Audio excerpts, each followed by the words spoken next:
All right. Well, I just decided I was going to start streaming mid-draft. This is a Legacy Cube draft. I'm on pick number 6. I've got a few seconds left to make my decision.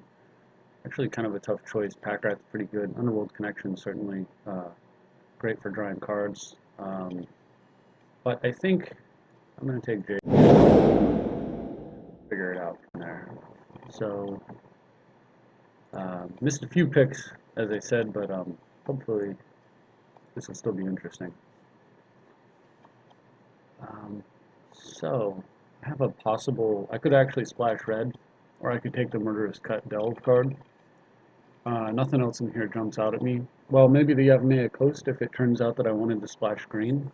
The format does have some really good splash red and splash green cards. It's got, in red, you've got the God, the 3 blue-red God, and in green you've got Mystic Snake, which is very rarely ever selected.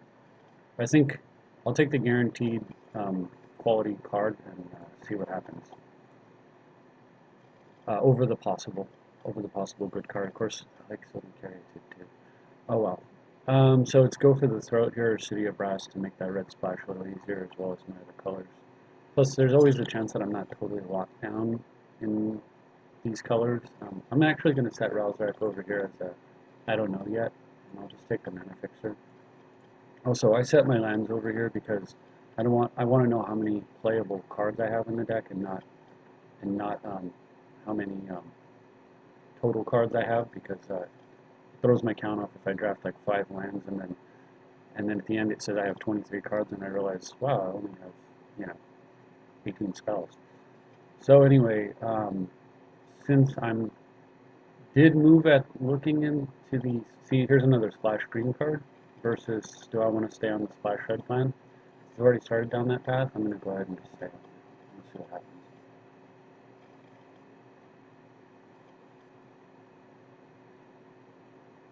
You know, I didn't mention this, but in the other pack there was a Force Spike. That's actually a good card in this format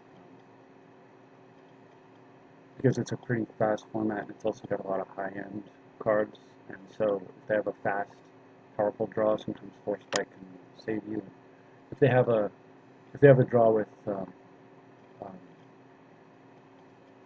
if the game goes long and they end up getting, oh well, getting a very expensive card, you'll sometimes have a target with Force Spike. Anyway, if I had been going white, these cards are certainly good. But this card lets me, yeah, I think this card's probably the card to take here. It's kind of card drawing.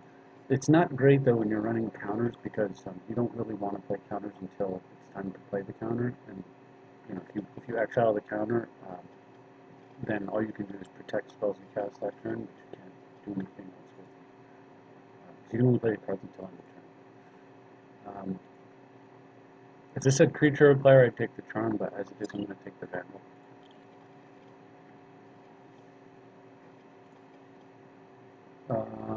Target player and each creature you control sounds real good to me, so I'll go with the red rapid guard, essentially. Well, I think we'll just take the Cunning Spark Mage, sideboard it in if there are targets. I can do it. This is almost certainly going to make the cut. So yeah, I think red splash is probably good. So, well, Helix requires white, so we'll see about that one. But I don't know. So I didn't even pick for the wave because I'm kind of fiddling around with my deck, and I want to make sure that I want to get things set up as well as I can before. The question is whether or not even these red cards are strong enough to be good for me. And I really don't have the answer yet. One of my favorite cards in the draft is Gilded Lotus, but one of my favorite cards in blue has both will be Force of Will. I'm going to take that.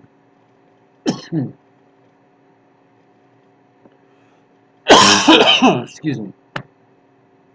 I'm afflicted with a cough that I just cannot shake.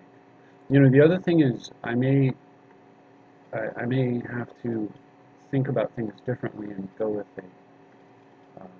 It's not necessary that I actually have to splash black, and it's also not necessary that I have to stay in 4 colors. A lot of crazy cards in white if I were red, white, and blue, or blue, white, and black, or red, white, blue, and black, something along those lines. So you just have to keep that in mind. So there's a black fake Wrath of God over here, which is pretty good if I'm sticking with the black pine. Upheaval's absolutely amazing, like game-winning, back-breaking card. It's probably the pick. I mean, Vindicate's really good, Johnny's really good, but again, I don't know like how my mana is going to work out. Underground Sea would certainly help my mana base, and I'd love to see that wheel. The Crux of Fate is, while it is a Wrath of God effect, it's double black, and I don't know how much black I'm going to be committed to. And Upheaval just has the potential to win a game, so I'm going to take cards like that. So here it's interesting because you've got a game-winning Planeswalker that's really cheap, and then you've got Miscalculation, which can save you from a lot of awful plays, like Show and Tell, Natural Order, Kiki Jiki Combo, all that kind of stuff. If they go too early with it, and of course it cycles late game.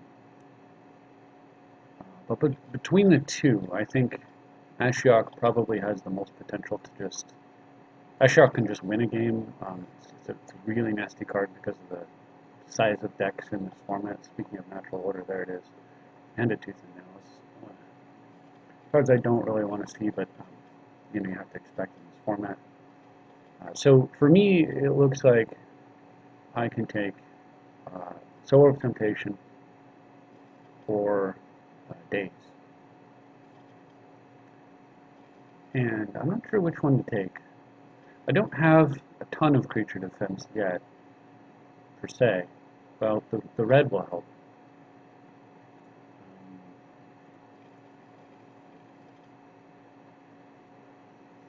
And Soar's pretty good, but I'm really a little shy on counters. I don't think Soar will wheel. I'm not sure if Days will wheel. And then Repeal is really good too. So I think overall, though, I am going to take the Soar, because if somebody plays like a Eureka or something along those lines, it does give me a way to save myself. Okay, Fire Shaman, Stratus Dancer, both playable. Lightning Bolt is obviously playable, but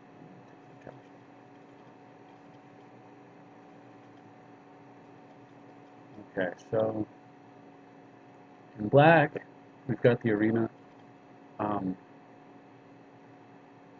There's also a mixed list, but if black is a splash, then this card is not splashable. It's pretty freaking great if you're able to play it. There's Moloku, which is an excellent card.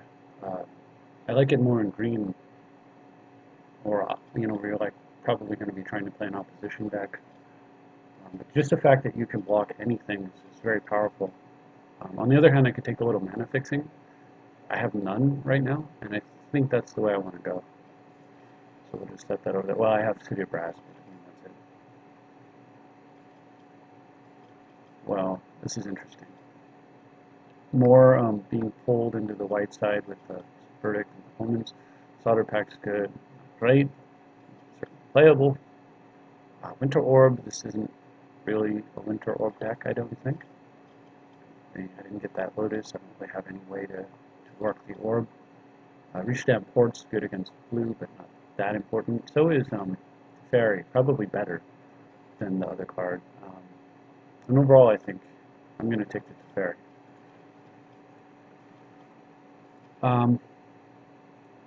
With the reasoning being that it curves really nicely with Upheaval.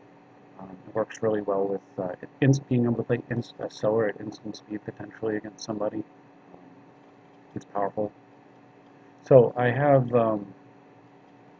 red removal, more pulls into white over here, or the card that I'm sure that will make the cut. I'll take that one. I really want to play as few off-color cards as possible. Holy moly, Wield of Lotus. That's amazing. There isn't one deck that isn't drastically improved by Lotus that I can think of. And I'll be happy to be that deck. So That is fantastic. That also means that it's easier to play additional color. So the thing is, if we don't have to play an extra color, I mean, I'm not going to just because I can. Or if I do play an extra color, I may play very little cards of that color. Um, but having a card like Lotus and these extra jewels and stuff certainly makes that like a more palatable choice. But we've got the rest of this pack and a whole other pack to go through before we have to really worry about that too much. With that Lotus making it easier to cast black cards, I think I will take the Crux. So now I've got Deluge and Crux as Wrath of God effects, plus the possible Bonfire. I'll have to see about that one. And I'm doing this video during the day just because I'm actually going on vacation for a little while, so I'm not sure what I'll be recording next week. And I wanted to get something done. Alright, so Char or Thassa? Char's really good removal, but Thassa's just... it helps. I think it helps enough that I'm going to take it.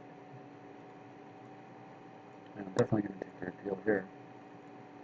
Okay, so, well, out of the three cards,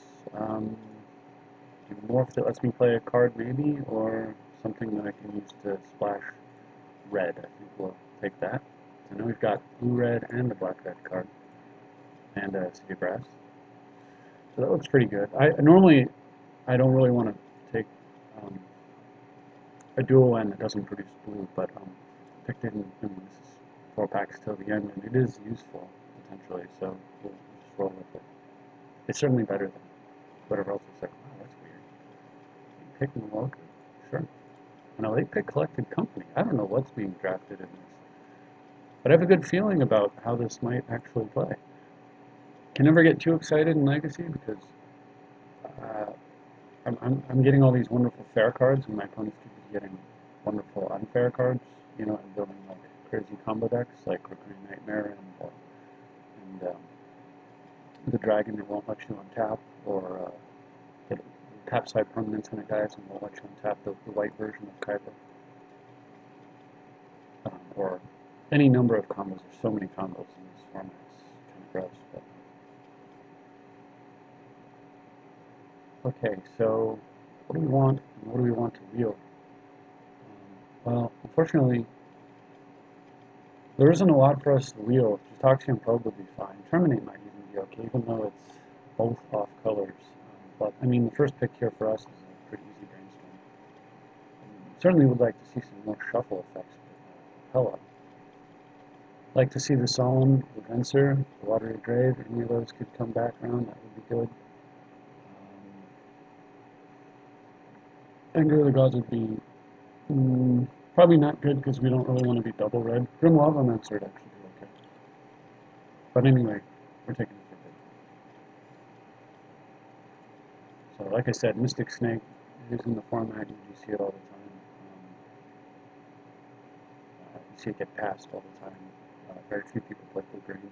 Probably I'm in the minority on that, and I do play that. So there's the DC, which is basically could be used as a very expensive demonic tutor. If you don't have anything to exploit, it can exploit itself. It works a little better with Maloka. You can make a token and then you can use Maloku, make a token, and then you can just place a DC, and it's a 4/6 step touch with that demonic tutor, which is pretty good and pretty tempting. The other thing is there's a Flooded Strand, but I don't have any actual real tools to tutor for. And then there's the Edict and there's the Incinerate. And out of all that, I think what I need, this deck is too high on the expensive side. There's also that Bolus. Let's keep that in mind in case we get around to where we want to play that. But I'm going to take the Edict anyway because the deck was, there's the curve, the mana curve here is a little bit off. Okay. So this is the interesting thing. If the Temple somehow wheels, if the Bolus wheels and we take it and we decide that's what we're going to play, so we take it, and then the Temple wheels, we would definitely take the Temple at that point. But initially, right now, with what we have here. Perfect card that perfectly fits our mana group. Pyromancer is really good, but this isn't a real. I mean, this is a legacy cube, but it's not a legacy deck. It's not a deck where I'm going to be playing Pyromancer and then, you know, flashing back Cabal Therapies and playing Eutoxian Probes. I'd rather just take the guaranteed card, stay in my colors, and also have it's a great stall card for Hevel, and it's a anti-draft for the as a counter to the draft that I just took. The Chainer's Edict gets completely countered by some of these Bitter Blossom tokens. I don't really want that to happen. 22 cards in. Well, the Scalding Tarn's nice for splashing, but here's the thing: the decks almost come completely together without having to go into that splash. Like I said, I didn't want to, so I'm going to take the Baleful Strix. I'm just going to carry on. Okay, so of all the cards that would be worth splashing for, a Mind Twist is certainly one of them. I may end up with just one or two, like, I may be able to improve the quality of this deck by just putting a tiny little handful of these types of cards in. So I'm going to go with that. I do hate passing Kiki Jiki because I just hate it being in the format. And Burst Lightning was good, but not consistent enough for me. Wow, Snapcaster Address. Well, that's actually an interesting, it's not as easy as it looks, but I still think Snapcaster is the choice here. And there's Karanos, that's the name of the guy that I was trying to remember earlier. Another card that I would certainly dip for. Because I'm thinking about dipping for Ral, Rakdos, and Karanos over here, and that's it. We're kind of in anti-draft mode now. I don't think Riftwing is a good enough card to actually play. So I can either anti-draft a card that I don't want my opponent to have, something like one of these cards here. I could take the Riftwing just because it gives me options. Or I could take the Terminate for the weird chance that I might feel like I need it. I suppose I'll take the Riftwing on the off chance that I'm not going to play it main, I don't think, but there's always a chance that I feel like I need that effect. Fencer is nice to roll though. A Riftwing that counters spells is a little bit better. That's better. Anyway, with the Riftwing, if I feel like my opponent's playing like Reanimator and he's just trying to put big creatures in play, not cards that just win the game, like Terastodon and such, then perhaps like suspending a Riftwing will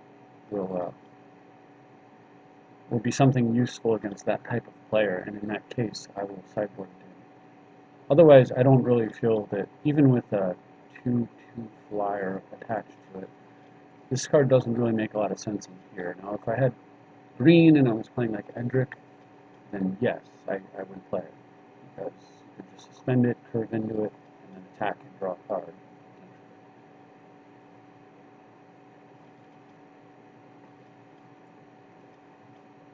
It is, however, pretty good with upheaval, and that's something I should keep in mind.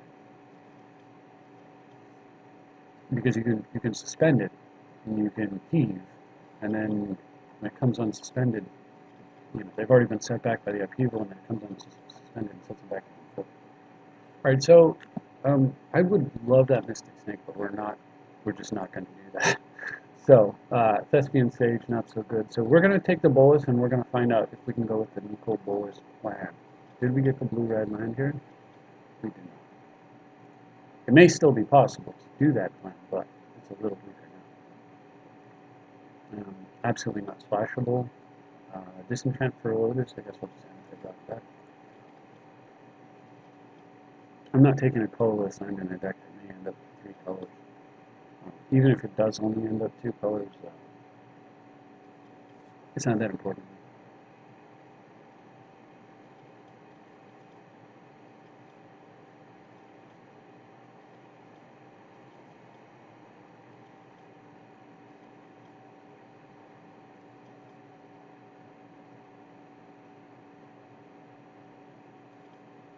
This might just be too greedy. So it's kind of this is weird. Card's pretty ridiculous, but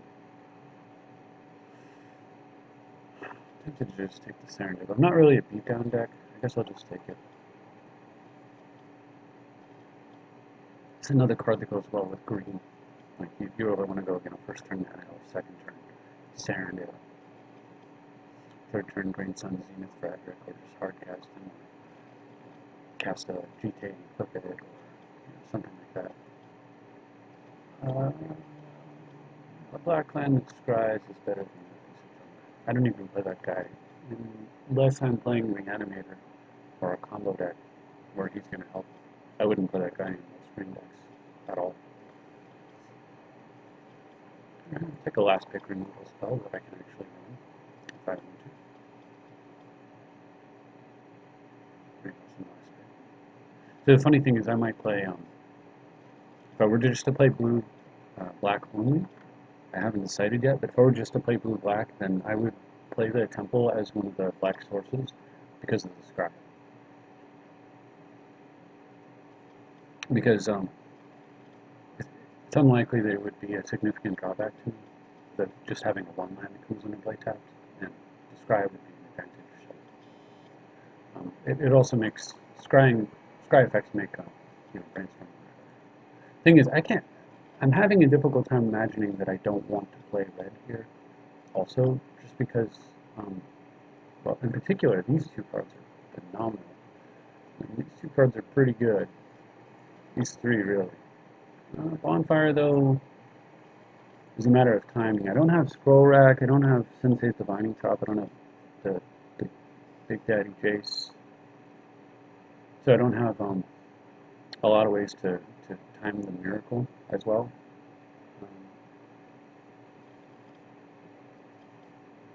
It's still a pretty powerful effect. I think it's probably more of a sideboard, though, because I could bring it in against somebody who has a lot of small creatures, so that even if I hardcast it, it's good. I don't know that it will always be useful.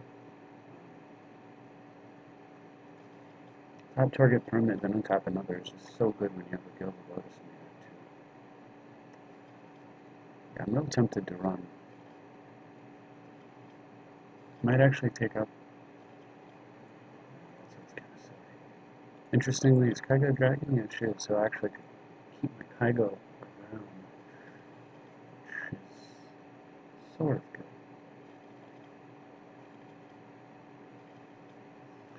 So what are the weakest cards in this right now? The problem is this is actually a really strong deck, and there really aren't a lot of weak cards in here. But there may be cards that aren't completely amazing. What would those be? I've got a few minutes to think about this, so I'm just going to kind of think about it a little bit. What cards would I absolutely always want to play? Brainstorm and Remand, Counterspell, and then therefore Snapcaster. I would always want to play Dissipate, Forbid, always Toxic Deluge, yes. Shadow Moon, 20%. Baleful Strix, I think falls into this realm. Force of Will, absolutely. Guild of Lotus, yes. Always want to play Repeal. And then the rest of this is stuff that I will play, but it's not necessarily stuff I would always play. I think maybe put Solar and Venture in that pile, but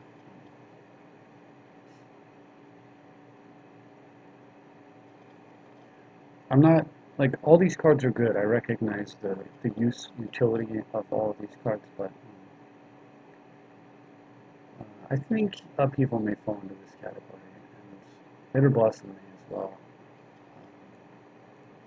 I think Edict probably does too.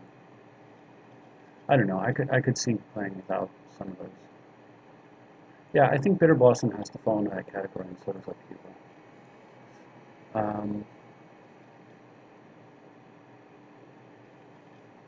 So with what's left, I do like the fact that Brainstorm works with Thassa, but I'm not sure how much I like Thassa overall. I suppose it works with Jace.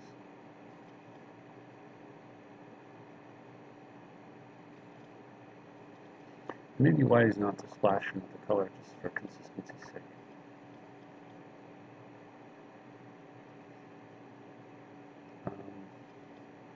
Alright, let's assume I need more creature defense.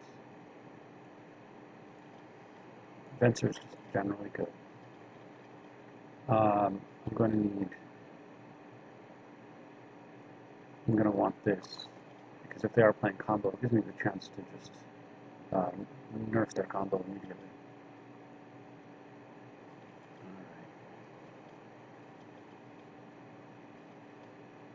This probably just makes my draws better. I think it's sensible. It works alright with Shadow Mage. It's not really... You're down a card, but then you're up quality, so I think it's probably okay. We'll take the Jace. So Jace is a card that you can sideboard out against like really aggressive decks. You just don't really... You don't really want to... This one gets... does its thing while getting bigger, and this one does its thing... Wow. Kind of while getting bigger, but not always.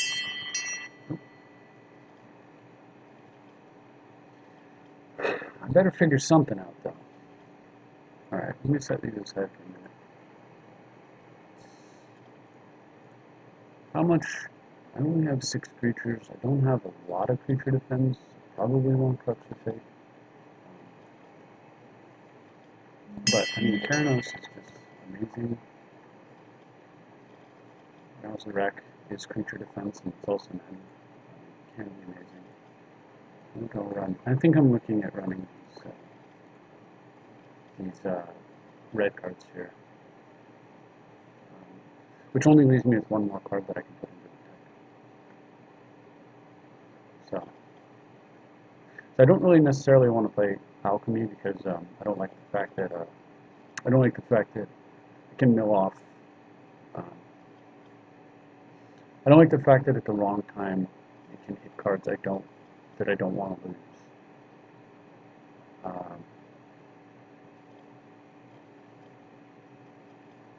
So the question is, am I playing an upheaval deck?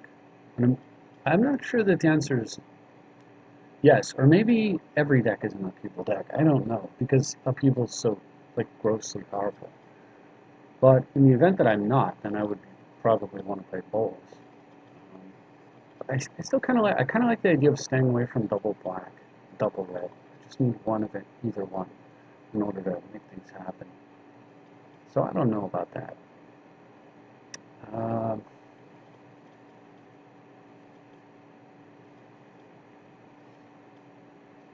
don't know if I have enough card drawing in here to really make things work. I probably should just play the Chase.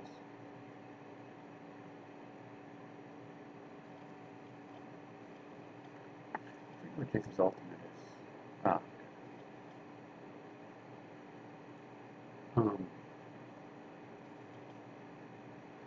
just because I can always take Jace out. It's always going to net me at least a card. And usually save me a little bit of damage as well. It's just cycles itself for the win. So, I mean, this looks pretty good to me.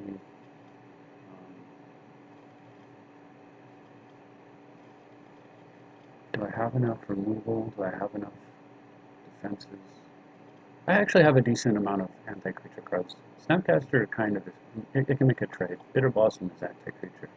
So is Strix and Edict. And then I've got Deluge as well.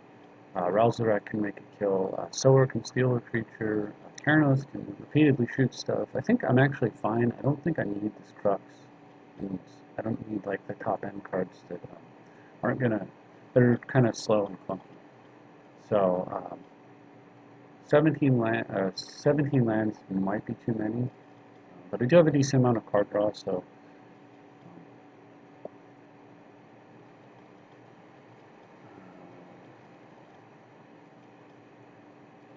I'm just looking over here and trying to figure out is there anything else that I want to put in this deck.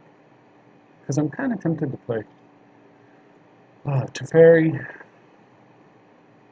If I had opposition, Malotha would be quite good with Bitter Blossom as well already in the deck, but I don't have that, so yeah, just do I want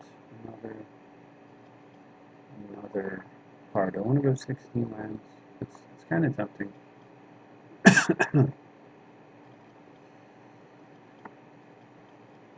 And if I did that, what would I want to put into the deck for that? I don't think so. I think I'm going to leave it alone. Let's add basics. Add the deck.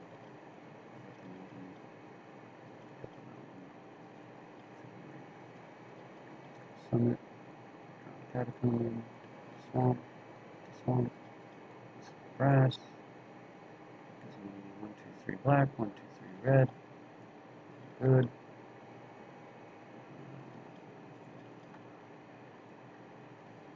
Black cells, 1, 2, 3, 4, 5, 6. Yeah, we've got a lot of black. I'm going to actually put this in here. Only, like I said, because I think it's better than a basic swamp. So I think we're good on 1, 2, 3, 4, 5, 6. Yeah, that looks good to me. Another reason why I didn't want to play the black cards like Bolas and stuff. So yeah, we'll see how this works out. I do have some of my other draft cards. All right, there we go.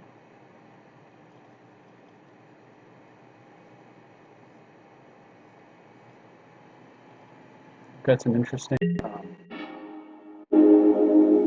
very strong long game. Forbid luck. All these other things that can happen. You just need no mana and cards. Alright, can I do anything about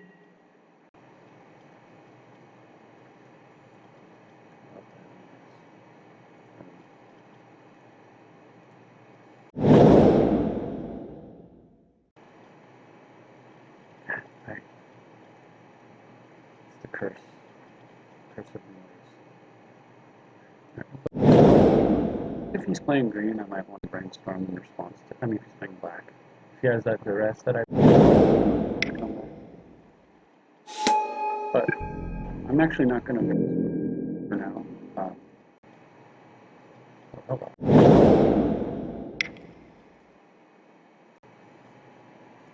This is a great start. I'm not going to brainstorm because I have things to do. I don't have the wind. That sucks. Okay, well, we can play a little draw go here. If I can't do anything about this annoying magic on the overall volume down. Oh wow! So he's got a Garrick, but I can actually nail it with Ashiok. I think I might do that instead of countering. Yeah, do that. Nice. We got a acidic slime.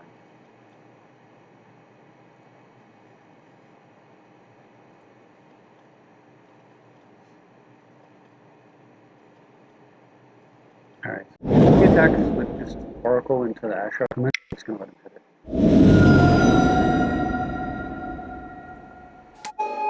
He tapped the rogue, not knowing that that's my plan. Perfect. Yeah, I was just going to let him hit it anyway because it doesn't kill it. And I want to have 2 blockers.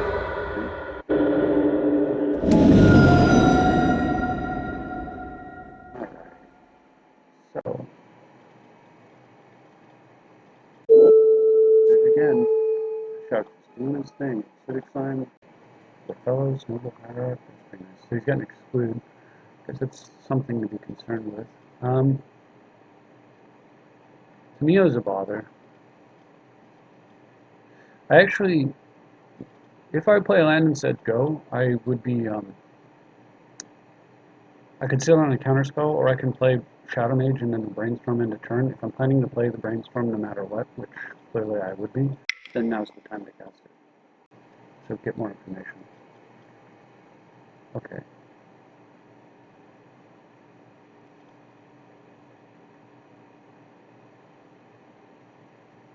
Alright, so we're going to draw a double island. We're going to draw an island every turn for, which means 1, 2, 3, 4, which means if I want, I can just chill out on a counterspell and then cast Shadow Mage next turn. That thing's not really going to survive eventually. Bitter Boss will take over. So I'm in the lead, and there's always a chance he could tap one. it's still a counterspell, so.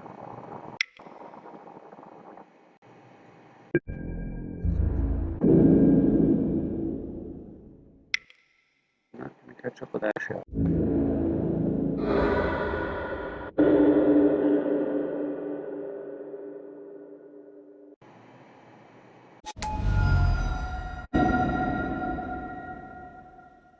So I can put I can nerf his Oracle or his Oran Viper. Keep eating his deck, or I can get myself some extra mana with the Noble Hierarch, but then if I ever upheaval, that's not really that great.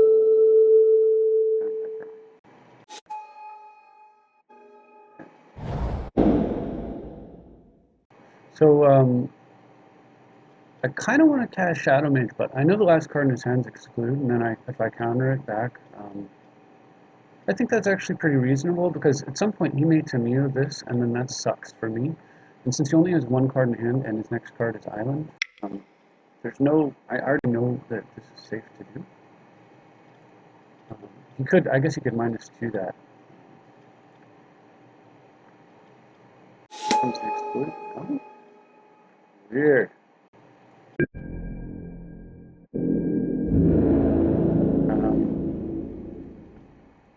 Do I want to attack that? If I attack that, then he gets... I'm not really going to attack that. I'm just going to sit here, because now he can't... yeah. This isn't unwinnable. I don't know what he was thinking right there. Anyway, I'm not going to attack that, because now he can't tap one of my guys and then attack Ashiok. There's no outs for him there. And then Ashiok with Oracle giving me perfect information. Ashiok's just going to wreck him. What did I get? Glenelendra? Yeah, so we're going to be able to put a Glenelendra into play, or a Viper, or whatever. So that's why we drafted Ashiok. The card is utterly insane and way overpowered. So here's a guy where Bonfire actually looks pretty good. It may be better than Rakdos's Return, because, I mean, he is playing some counters, but because he's a green deck and he can dump his hand into play real quickly, Rakdos's Return has more potential for, I mean, Bonfire of the Dam probably has more potential there. The only problem is that since we're light on splash colors, again, we could draw the Bonfire totally the wrong time, so I don't know.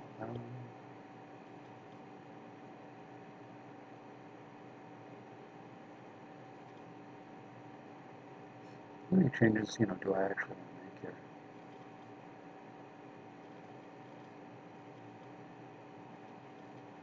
The other thing's upheaval's not that good against green. I actually think this is the change that I want to make. What I'm going to do is we'll just add a fountain, since we have just a little more black spells, or red spells.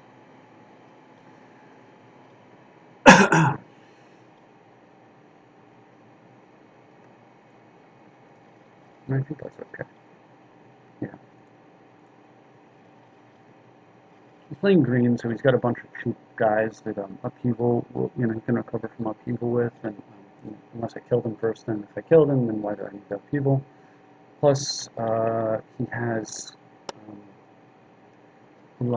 potentially a decent number of come into play effects that upheaval will not. So this is good. I got Brainstorm with Bonfire, so.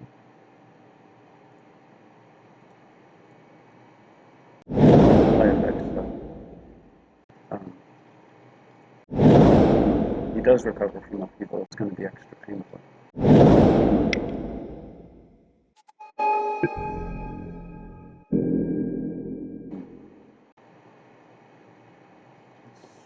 Thought to Brainstorm here, and then bury the Bonfire a few cards down and hope that there's a mountain. I don't really like playing on that kind of a hope, though.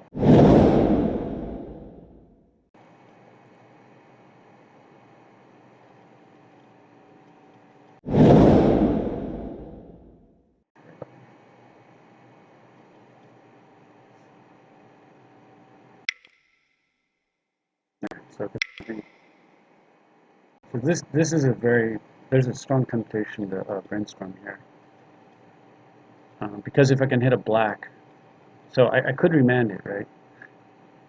The problem is if he plays a land next turn and we cast it, I won't get to sweep his board. Still, I think probably need to remand it. Oh, this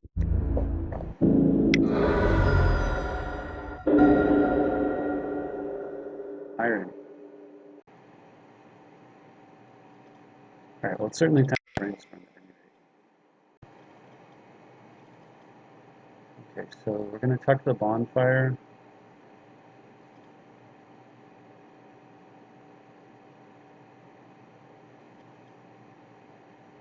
I'm going to tuck it under the summit.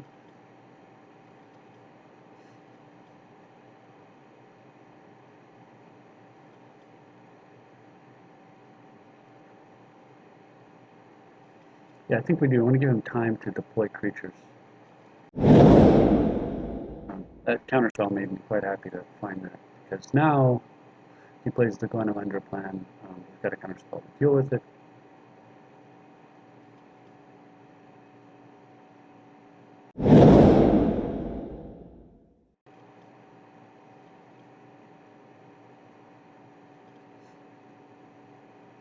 I mean, that is the correct play here. Hopefully he doesn't have the force spike that we passed from the beginning. But I suppose if he does, then he does.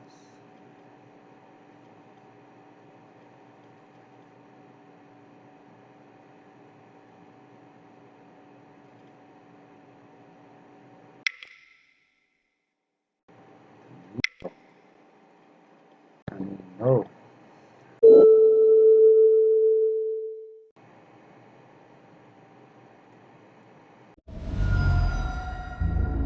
Okay.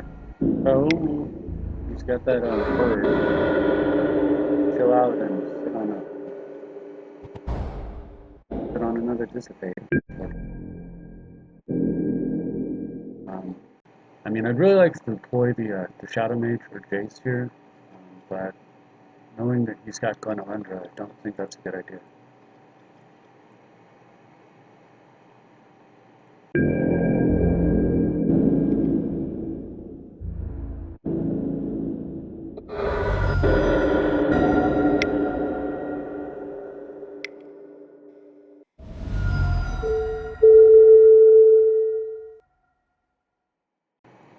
I actually think I'm not going to miracle this. I'm just going to save it. Because I really want to spend my mana in more meaningful ways. I think I can play Growl here, kill his snake, and then Growl will start producing the X-Men.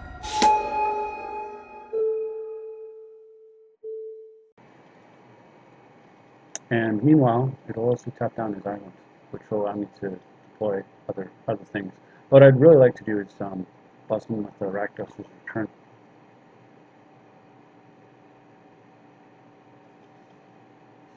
Of course, if I hit a land, there's also the possibility that I just play like 2, 3 drops. That's kind of an interesting possibility.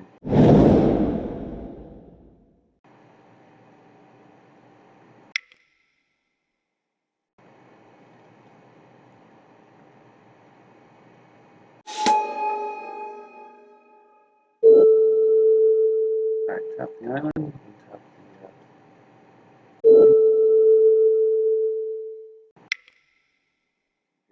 blue.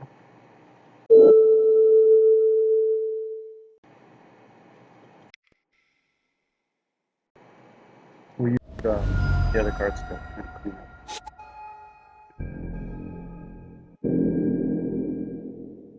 Alright, kind of taken over this game very, very well. Sure. But by tapping the land, it set him back pretty hard. Okay, beautiful.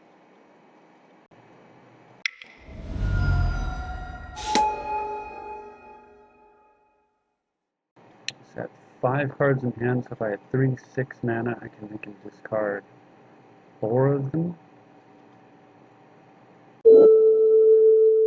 The land, 5 of them.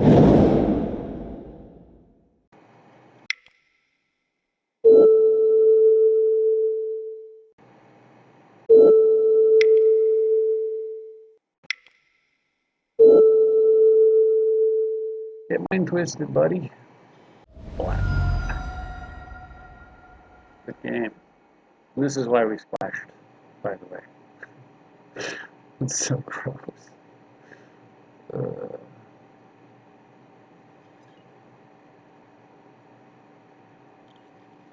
Victory on the power of 2 red cards. Red and red-black.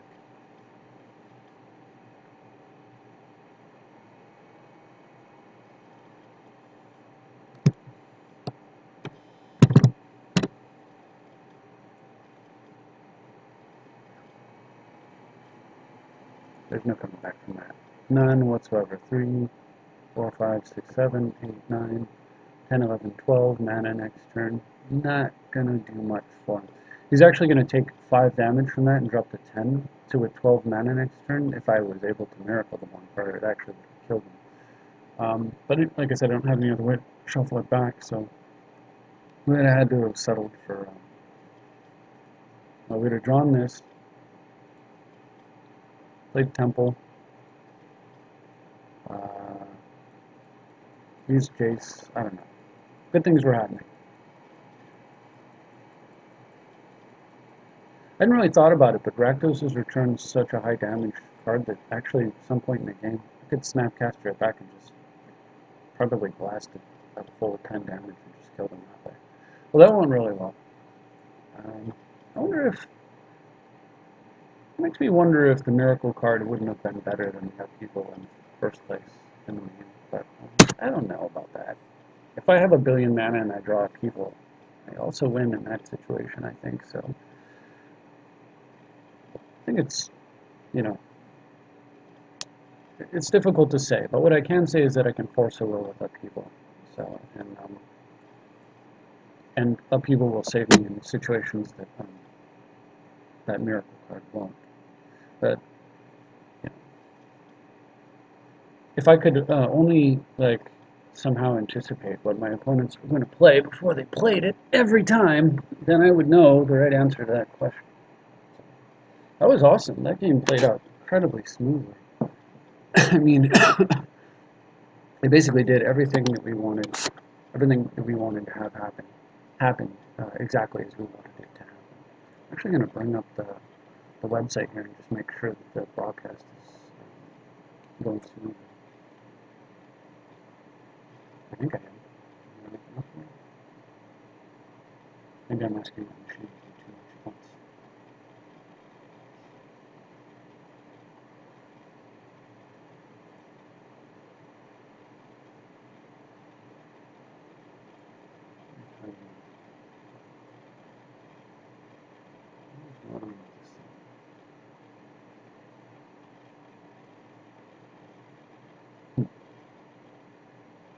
Well, I don't need 2 instances.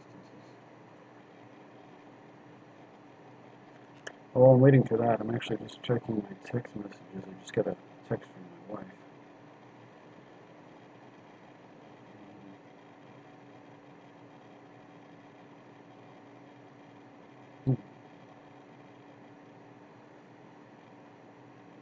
So, she's letting me know that a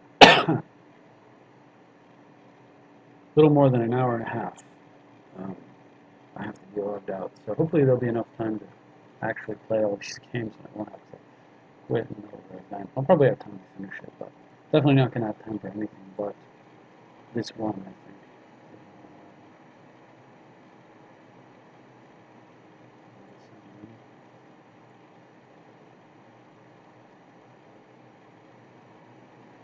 Let's go find out if it's actually working. How do I do that?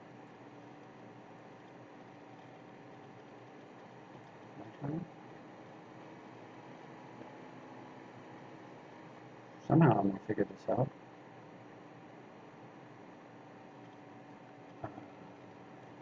Channels?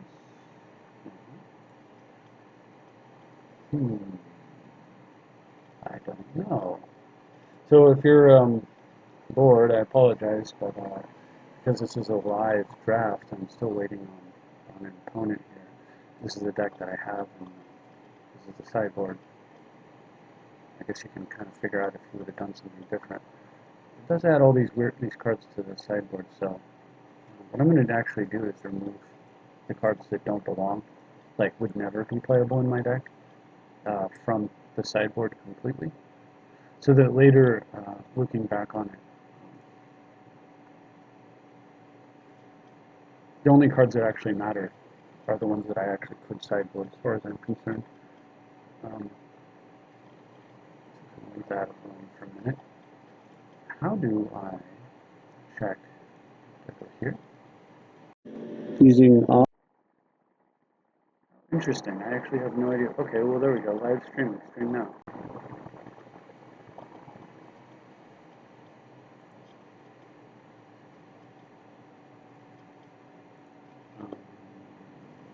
This is quite baffling.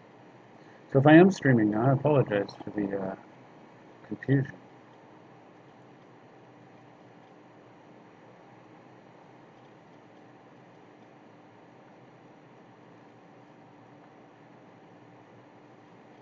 Let me check obs. Does it act?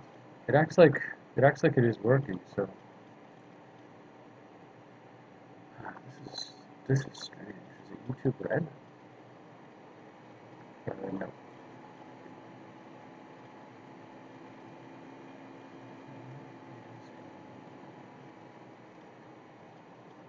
I'm completely in the dark on how to get to. I guess channels is other people. Video manager is not doing it.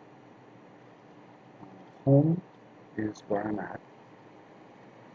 No, home is not where I'm at.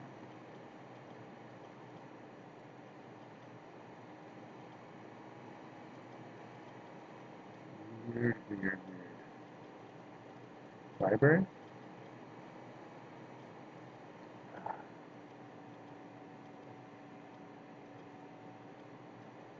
This is my stuff.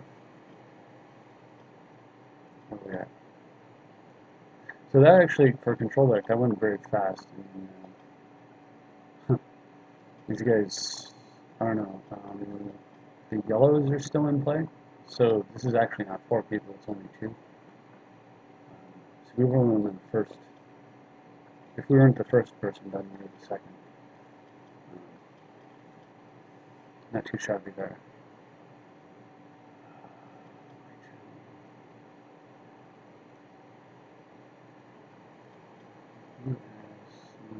How about that? If I change the view. Aha! It says live. We are live. Okay. I'll take it. Outstanding. Confirmation is good. Since we have a little bit of time, what I'm going to do is stop. I'm going to go through like some of the other decks that I have drafted in the format and just talk about those. There's actually, as you can see, been quite a bit. I did have far more success in the Holiday Cube, which was the vintage version. I can cover some of those as well, but since we're playing Legacy now, I think we'll just check out what I've been doing in Legacy. Like I said, I'm one of the few people that drafts a lot of greens, so you may notice a trend in that.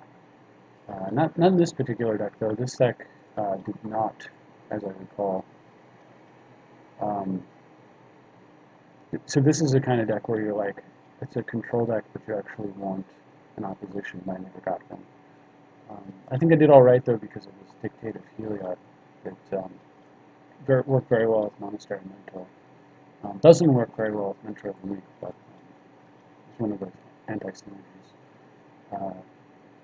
I'll just kind of go over some of these other decks here. Yeah, blue-white, I guess. I figured I'd lean towards blue-white in the beginning. This one actually did manage to pull an opposition. I think that card's one of the stronger cards in the format because nobody can beat you if they don't get to play. Same thing here. So I kept thinking blue-white was the way to go, and then I started moving into green. And what I've noticed is that people don't seem to draft green very much, so you often get stuff like this where you just get your pick of all the good cards, and it can pay out. It is the weaker color, but only because it's less combo-y than the others. It's not entirely without its own broken effects. And this was a good example of that, of a deck with that type of thing. Natural Order into Progenitus, Tooth and Nail. I could go get Progenitus or Woodfall Primus. You also had a lot of like mana fixing acceleration. So this was a funky control deck that takes advantage of big mana from Mirari's Wake and Gilded Lotus, and then tries to play a lot of gross, overpowered plays.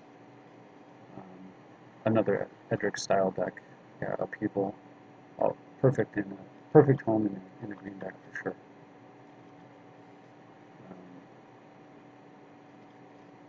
What do we have? So you can see a lot of variations on the blue-green theme. At one point, I actually didn't draft blue and managed to draft black, and I think I actually won this draft.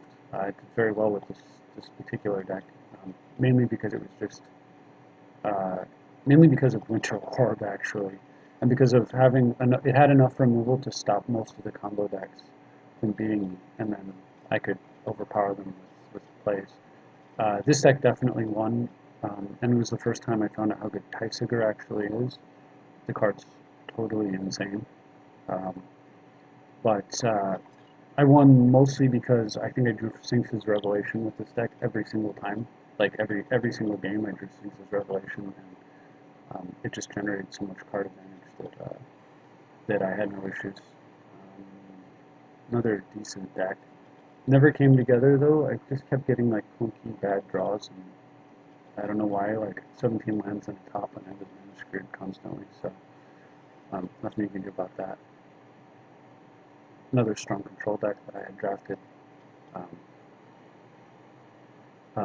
Deck that actually splashes green, but is a control deck just for the snake and regrowth, which is what I talked about possibly doing in the current draft, even though I didn't settle on that. Here's a deck where my only blue card is Phyrexian Metamorph, Violent Progenitus, if you want to count that.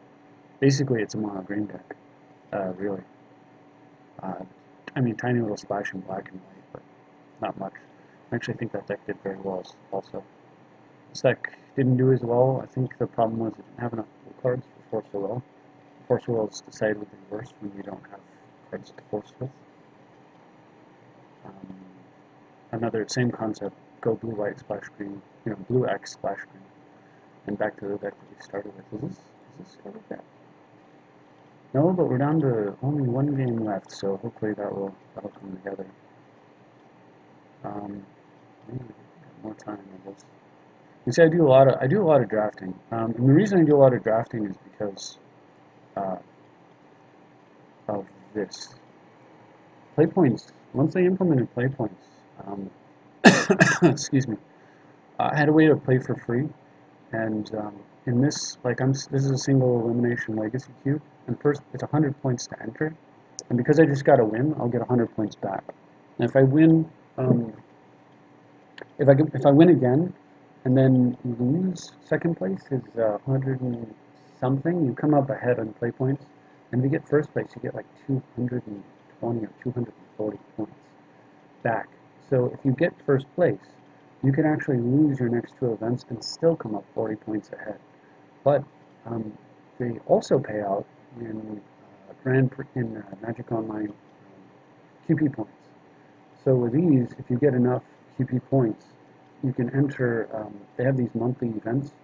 You enter the monthly event and qualify for the quarterly event, which is, every 3 months. You win that event and you qualify for a championship event. And the prizes in some of those events are stuff like complete foil sets of cards, or four foil sets of cards. The prize for the ultimate, like if you win the qualifier, the monthly and the quarterly, and you make your way into the finals and you beat the yearly, I think you get like 4 foil sets of every card online, or some absolute insane, I can't remember what it is, but just some crazy prize. And theoretically, you could get there for free by just using the play points to earn enough QPs, and then enter the events.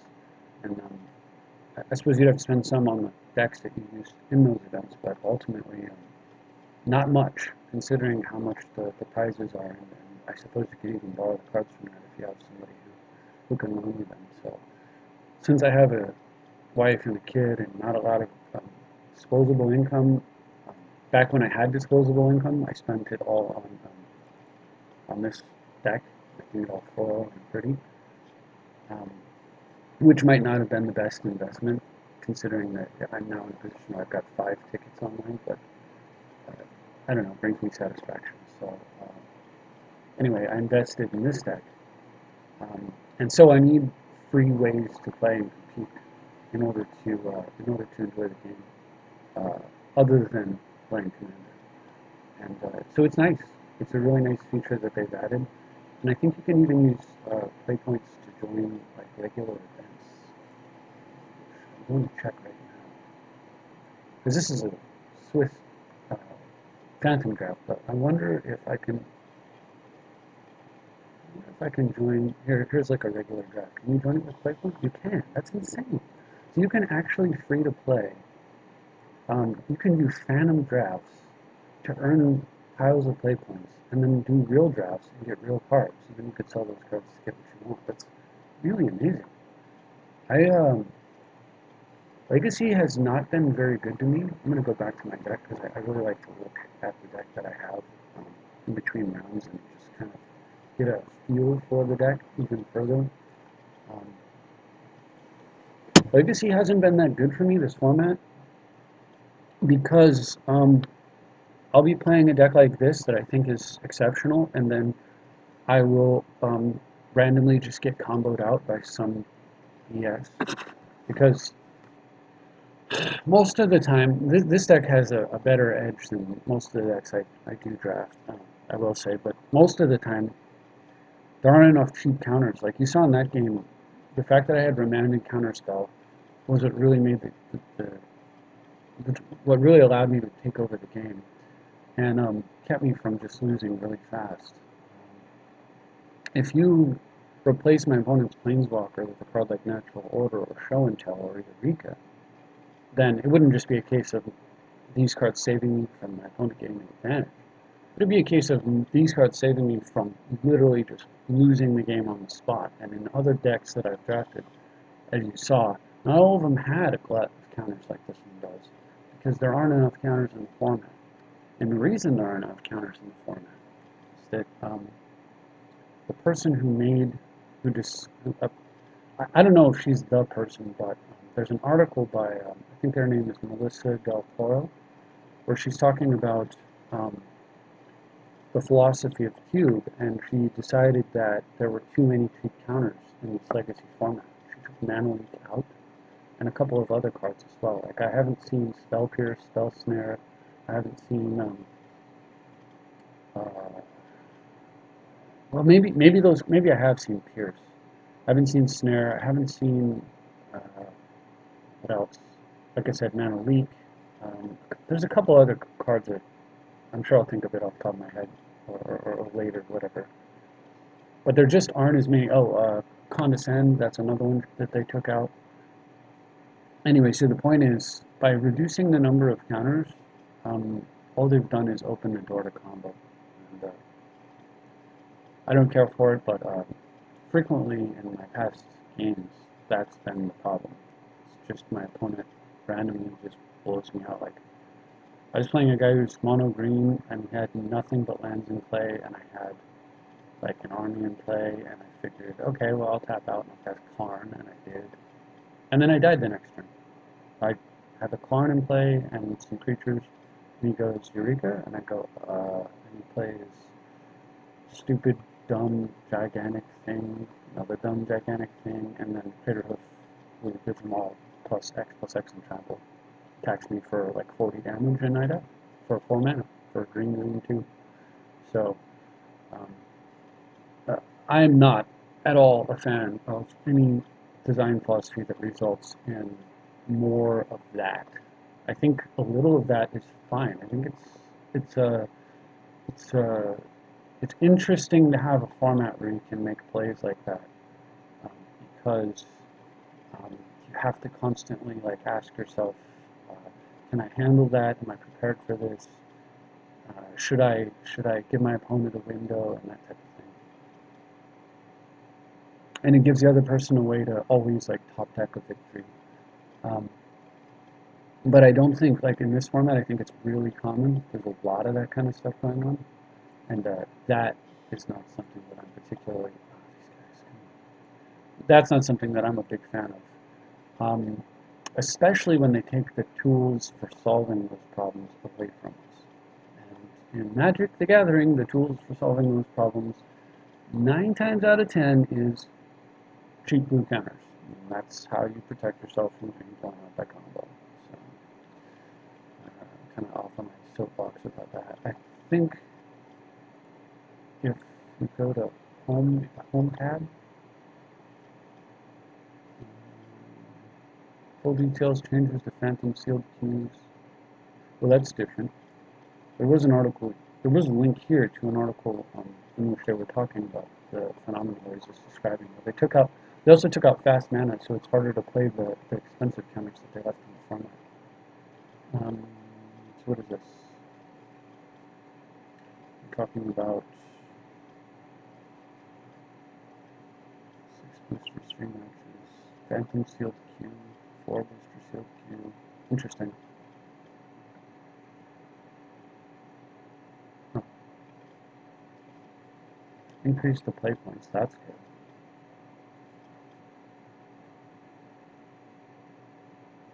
That's really interesting. 60 play points, that's it for a sealed deck? Surprises. Oh. Wow, you only come out 30 play points ahead. Well, but you get a QP. So this might actually be another way to generate QPs. It's pretty interesting. So what you can do is you can build up a high amount of play points in these phantom drafts, and then apply those to sealed deck and earn a high amount of QPs. I think that might be the way to go.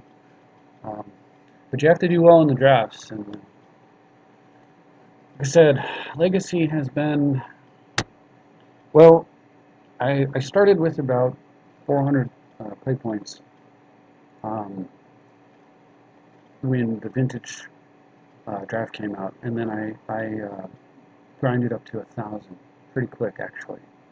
And then Legacy, I got ground down to what I currently have, which is I think back to the 400 I started with. So it's a little. Maybe today we'll bump that up by another couple hundred and get up there to 6. And then I'll only be 360 points away if this deck does well. But and we're on the right track with it. But it's definitely a really sketchy format. It's so like luck dependent. I opened Remand and Counterspell, right? So and I got past a lot of counters that I needed. And I opened the Force of Will, I got past it, so I don't know how much more Legacy I'll be playing. I may switch over to Sealed Deck and see how that goes, just because I'm a little tired of like the randomness of this format. It's very frustrating. And I've got 13 QPs, and I think the number you need is I want to say 25 QPs to enter an event. I'm not 100% on that, but I think that's pretty close to accurate. So I think we'll do next round. Hopefully it'll start faster than this. How much more time do we have here? Can I even tell? I had to just multi-draft. Okay, we're done. Good. So this round's getting ready to start. Alright, so let's focus down and we'll worry about how to fill time between rounds.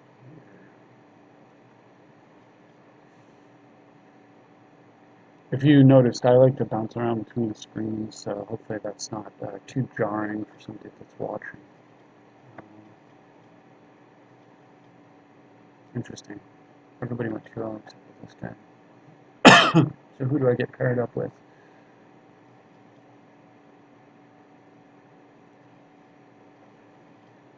So will it be Peacewind or be Chaos? Should be Peacewind, right? And these two will play each other. That's how that works.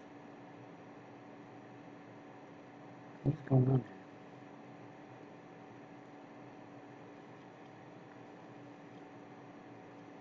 here? Okay, so that's interesting. Keeps the last game queued up. This is waiting for more players to join the queue. I don't really know what the heck's going on because that's pretty clearly not the case. Um, it's just more Magic Online goofiness, I suppose. There we go. Oh, pairings are done. I'm playing Rascal.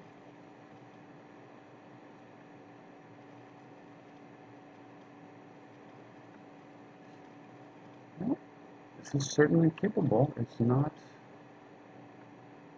phenomenal, given that our biggest splash is black. We're going to need to find some not really. It was okay for us to have drawn an extra land there just because of the Lotus and the Keranos. Not great though. Certainly would have preferred to have drawn the black tap land or just to draw a black in general if we were going to draw another land at all.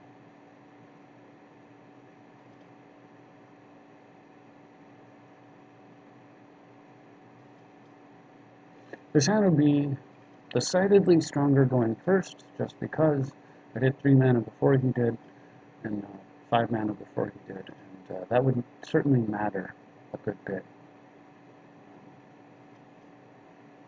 What's going on with this? I mean, am I lagging or is he? I'm gonna close the YouTube and see if it's just lag on my part. But I mean, I'm looking at the clock. I think that's him.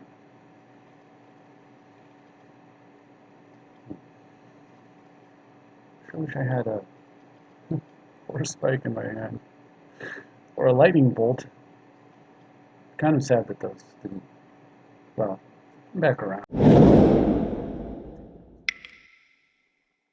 I'm real. That could be game over right there. Okay, well that helps a bit. The red and threatened to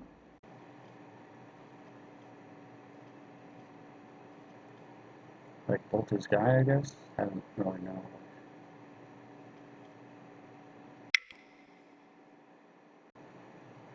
Okay. Short on mana. Kept it because of the pack rat. That's awesome. So I really want to repeal, but I kind of want to participate.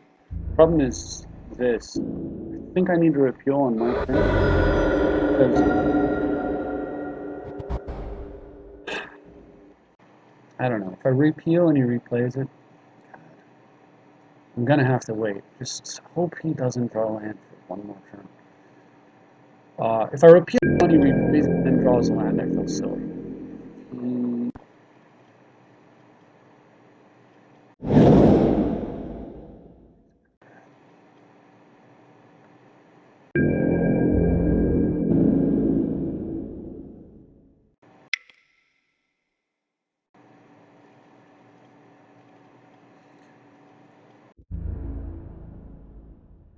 Probably do is make a rat here. I'm gonna bounce one with attack.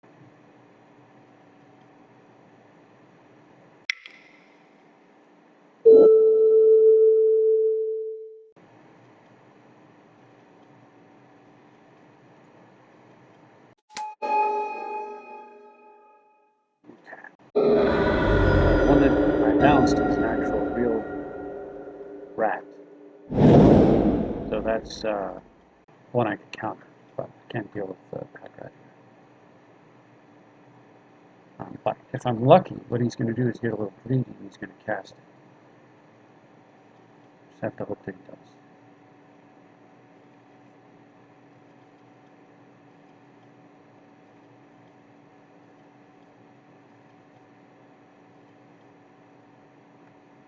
No greed for him.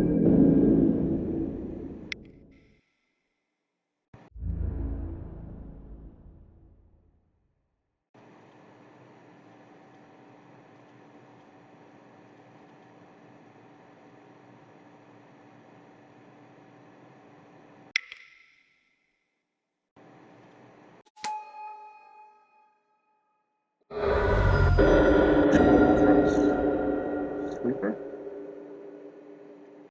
Okay, so Keranos or Lotus? I think the cards that are going to kill me are already on the table, so we're going to play Keranos. So Keranos will deal damage if I reveal a non-land, so I'm going to use Brainstorm during my upkeep with the Keranos on the stack so that I can shoot one of the bats. I don't really think that's great.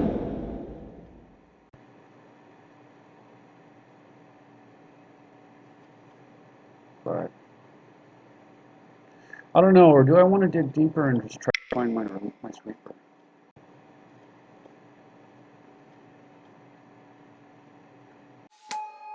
Pay attention when we use this card and just so I know it's back.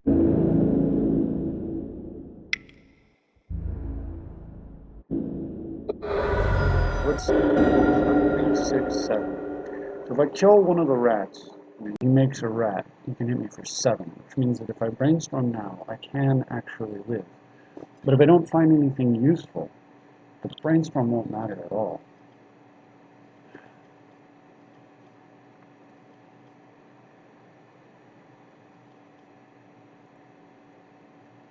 What's the right play? I need to dig as far as I can. Let's take a look. What are my outs? Well, Sower, Venser, Rouserac, that's 3 outs. It's not as bad as it looks, I guess. Toxic Deluge is 4. Strix and Edict, well, Strix. Snapcaster, yeah, I think I will brainstorm here with during my upkeep.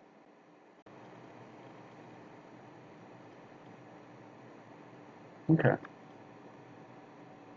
So I don't want the extra card, I want the extra damage. Tuck away an island.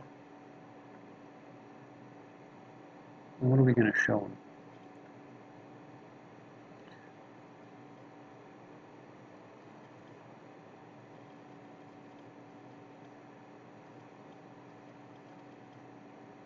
I think the play here is going to be this.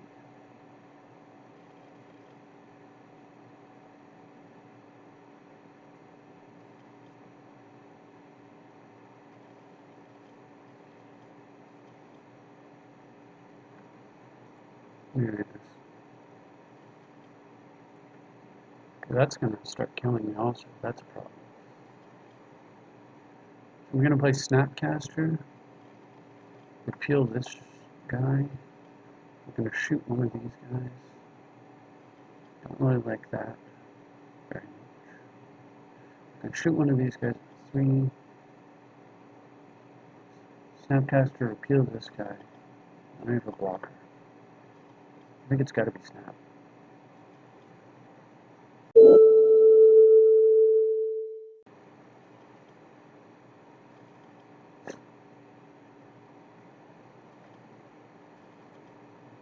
I probably should have put another so that I could do 3 more next turn instead of draw an extra card. Maybe that was a little too greedy there.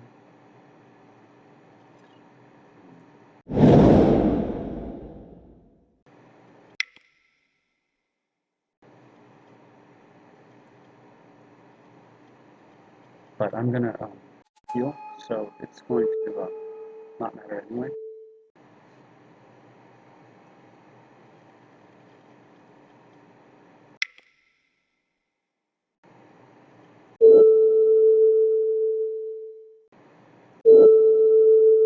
That token back.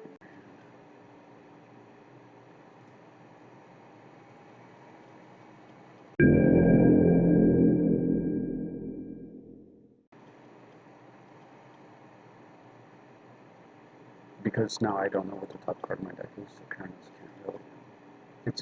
I can't lock in the lightning bolt effect. Alright, so if he activates Pack Rat, then I think that I win this. That's a big enough problem.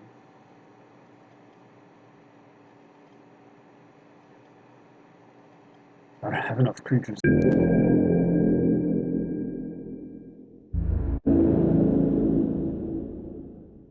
Should have attacked there though to prevent me from having a creature for desperation.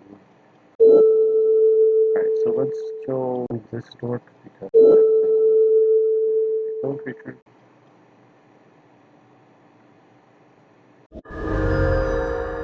I suppose with the demon what I can do is possibly Karanos and the Morale's Wrecking.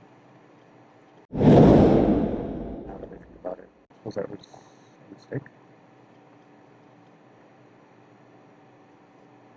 In fact, that was absolutely a mistake.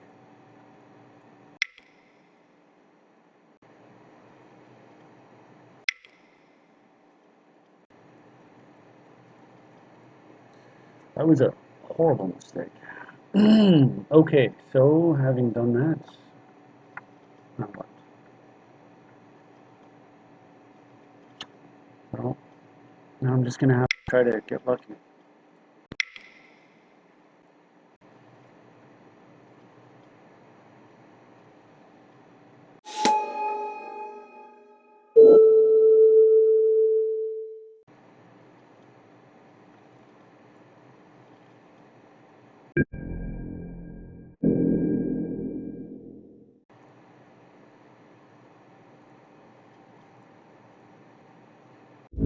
He's got Slaughter Pact. So I need Resurrect to actually blast this thing, and then Karanos and then Resurrect to blast it. I shouldn't have to be relying on luck here. That was a real screw up.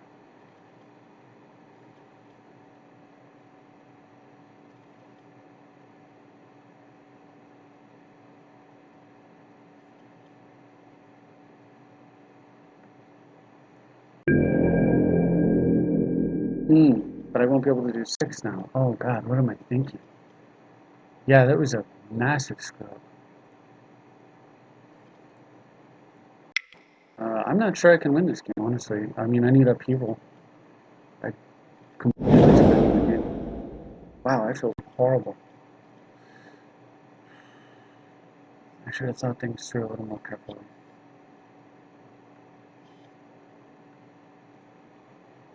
There is one other way, but it's pretty hairy. I can, if I draw Toxic Deluge, I can shoot this for 3 and Deluge for 4.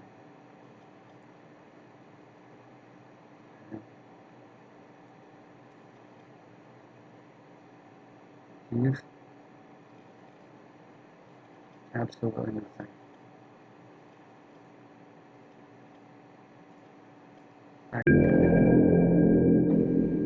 Wow, I feel like a moron. That was freaking terrible.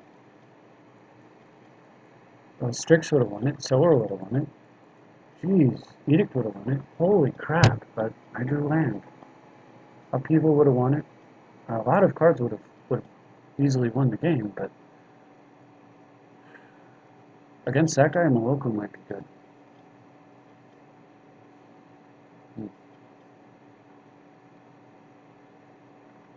Interesting. I'm not sure that Rakdos is particularly strong against him. Hyde is actually really good because he's a black deck. He may be trying to, kill my blockers. What else is good against that guy?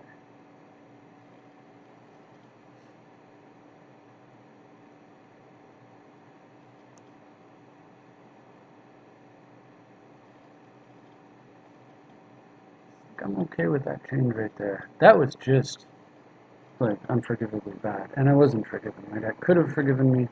It could have kicked out an answer. It didn't. Okay, answer would have been fine. That's just horrible. Whoa. Unless I know I'm going to draw card drawing, which I don't. Okay. It was basically all land and no land. I think somebody did a mathematical thing, and it's actually statistically worse to keep all land than it is to keep no land. Because with no land, if you have any kind of a decent curve, questionable. That could work really well with the brainstorm in my hand. I think I'll keep it.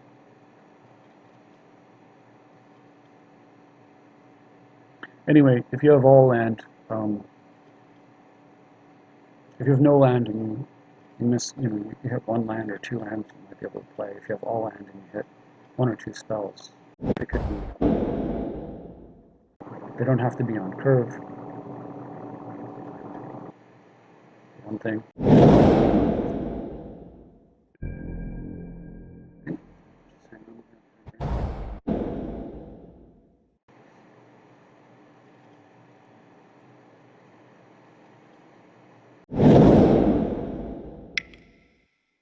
Unbelievable.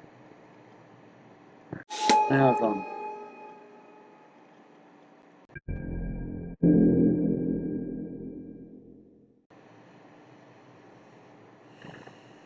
it's time to brainstorm.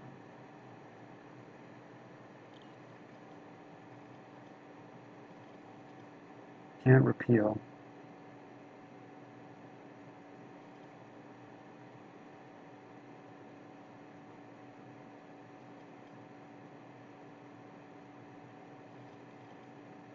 I don't think it is. Okay, so I can count on the repeal to stall a bit.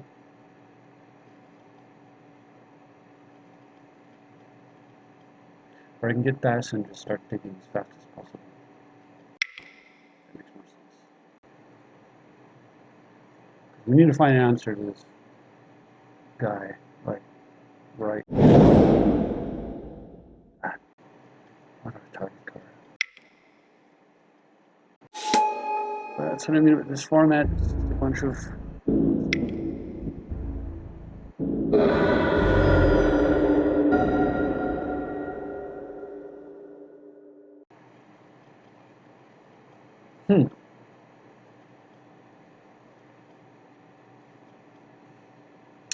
Edict is okay. If I draw black,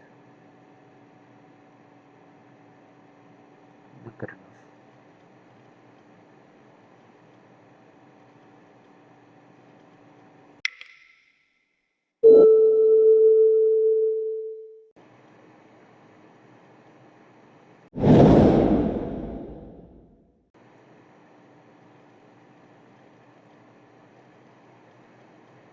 Alright.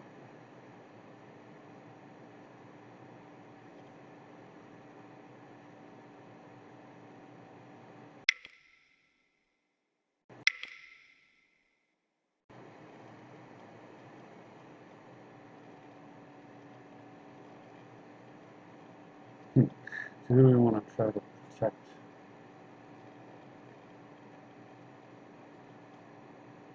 First off, I want to put a card away that I'm going to put Fencer underneath. That's the card I want to protect. And I'm going to scry away the island.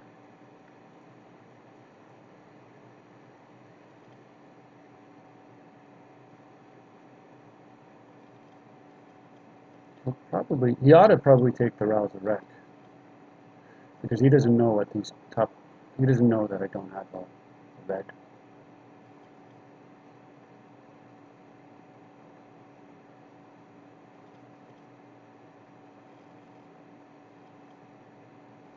And truthfully, I'm going to find one very quickly.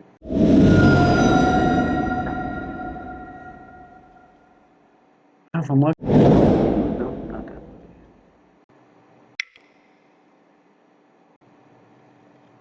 Except the freaking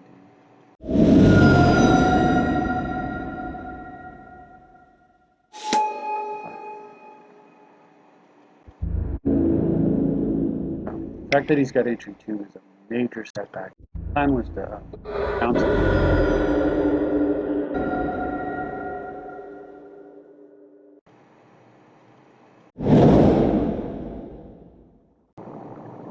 If he hits another land, I think I just lose. I don't really know what I can do.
Unbelievable. Come on, deck.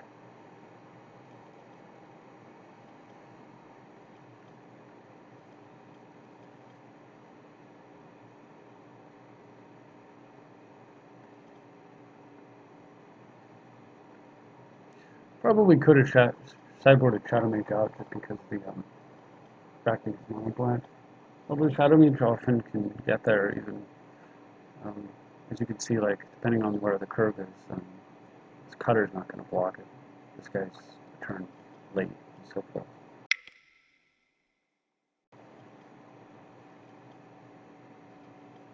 He's back riding again.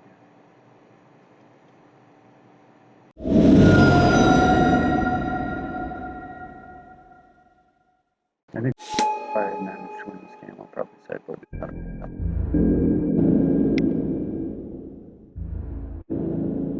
Although I'm going to pass it. I'm just going to always yield unless I have a reason not to. That's tempting. I got to bury it.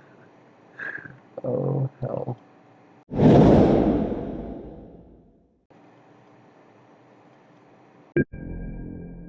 I mean, I need to find a control magic or upheaval. I don't know, I'm just going to back right, I guess. It's just, how does this even require any level of creativity?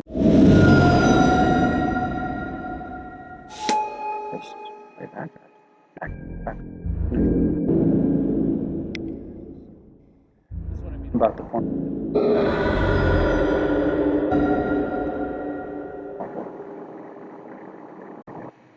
Eve.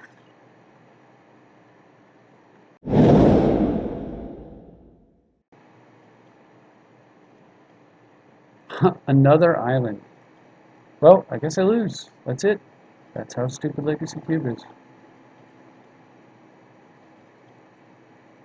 Oh, there was Deluge. There was Kaigen. That is how dumb the format actually is. Well, that's all I have time for, unfortunately. Just getting my ass handed to me by more bullshit and Legacy Cube. Apologies for the language, but we're all grown-ups here, hopefully. And I am pretty salty. My opponent managed to win 2 games with Pack Rat. And no other play, basically. Although, the truth is, I threw the last game away. I should have been able to give him game 2, and then I should have won game 3. So that was my bad, and I